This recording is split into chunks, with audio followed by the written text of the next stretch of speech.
കേരളത്തിൽ അവശ്യ സാധനങ്ങളുടെ വില മൂന്നിരട്ടിയായി വർദ്ധിച്ചെന്നും സാധാരണക്കാർക്ക് ജീവിക്കാൻ പറ്റാത്ത അവസ്ഥയാണെന്നും കെ ബാബു എം.എൽ.എ. മഹിളാ കോൺഗ്രസ് സംസ്ഥാന president advocate Jebi Mather MP. നയിക്കുന്ന മഹിളാ സാഹസ് കേരള യാത്രയ്ക്ക് പള്ളുരുത്തിയിൽ നൽകിയ സ്വീകരണം ഉദ്ഘാടനം ചെയ്ത് സംസാരിക്കുകയായിരുന്നു എം.എൽ.എ. മഹിളാ കോൺഗ്രസ് സംസ്ഥാന president advocate Jebi Mather MP. നയിക്കുന്ന മഹിളാ സാഹസ് കേരള യാത്രയ്ക്ക് പള്ളുരുത്തിയിൽ സ്വീകരണം നൽകി. 1474 മണ്ഡലങ്ങളിലേക്കും 941 പഞ്ചായത്തുകളിലേക്കും 86 മുനിസിപ്പാലിറ്റികളിലേക്കും 6 കോർപ്പറേഷനുകളിലേക്കുമായി 162 ദിവസം എടുത്തുകൊണ്ട് ഈ യാത്ര നടത്തുന്നത്.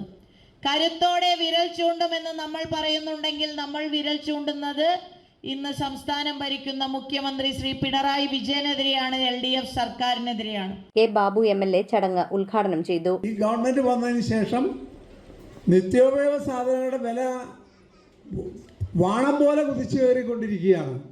മാവേലി സ്റ്റോറുകളിൽ നിത്യോപയോഗ സാധനങ്ങളില്ല.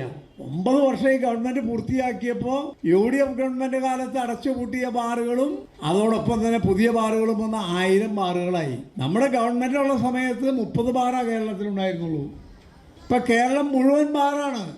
കേരളത്തിൽ മുഴുവൻ മദ്യം ഒഴുകിക്കൊണ്ടിരിക്കുകയാണ്. അവശ്യ സാധനങ്ങളുടെ വില കഴിഞ്ഞ ഒരു വർഷത്തിനിടെ മൂന്നിരട്ടിയായി ഉയർന്നതായും സാധാരണക്കാർക്ക് കേരളത്തിൽ ജീവിക്കാൻ പറ്റാത്ത സ്ഥിതിയായതായും എം.എൽ.എ. വിമർശിച്ചു. ത്രേസ്യാമ്മ ജോബ് അധ്യക്ഷത വഹിച്ച ചടങ്ങിൽ DCC പ്രസിഡന്റ് മുഹമ്മദ് ഷിയാസ് മുഖ്യപ്രഭാഷണം നടത്തി. ഈ അധികാരം കേരളത്തെ ദുഷിപ്പിക്കും.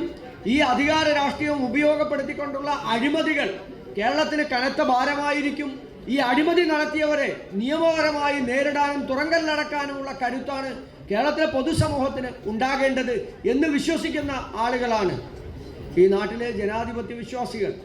അതിലേക്കാണ് നമ്മൾക്ക് പോകേണ്ടത്. ആ നിലപാടുകളാണ് നമ്മൾ ഈ സാഹസ യാത്രയിലൂടെ എല്ലാവരുമായി നമ്മൾ സംവേദിക്കുന്നത്. KPCC secretary Thampi Subramanian, DCC secretary NR Sreekumar, Joseph Antony, Shaji Kuruppassery, സംസ്ഥാന vice president advocate Minimol, Mahila ജില്ലാ പ്രസിഡന്റ് സുനില സിബി, പ്രേമ അനിൽകുമാർ, ജയ സോമൻ, ഉമാ ദത്തൻ, കൗൺസിലർമാരായ അഭിലാഷ് തോപ്പിൽ, ജീജ ടെൻസൺ, കോൺഗ്രസ് നേതാക്കളായ VF Ernest, AJ James, PR Miswar, Mahila Congress നേതാക്കളായ ഹസീന നജീബ്, ഷീജ പടിപ്പുരയ്ക്കൽ, അഞ്ജു സംഗീത്, രാജി രാജൻ, റഹിസ സലാം, ഷീല ജെറോം എന്നിവർ പ്രസംഗിച്ചു. 174 മണ്ഡലങ്ങളിലൂടെയാണ് ഈ സാഹസ് യാത്ര കടന്നു വരുന്നത്. ഇത് ഓരോ ജില്ലയും ഓരോ മണ്ഡലവും ഓരോ പോയിന്റും കടന്നു വരുമ്പോൾ വലിയ ഒരു ജനപങ്കാളിത്തമാണ് സംസ്ഥാന അധ്യക്ഷയെ സ്വീകരിക്കുന്നതിന് വേണ്ടി എല്ലാ സ്ഥലങ്ങളിലും തടിച്ചുകൂടുന്നത്. ഞാനും അഭിലാഷും ഒക്കെ അഭിമുഖീകരിക്കുന്ന പ്രശ്നങ്ങൾ വളരെ വലുതാണ്. കാരണം ഒരു ലൈറ്റ് കത്തിക്കണമെങ്കിൽ പോലും രാഷ്ട്രീയമായിട്ടുള്ള ഇടപെടലുകൾ നടന്നുകൊണ്ടിരിക്കുകയാണ്. News bureau, Kochi.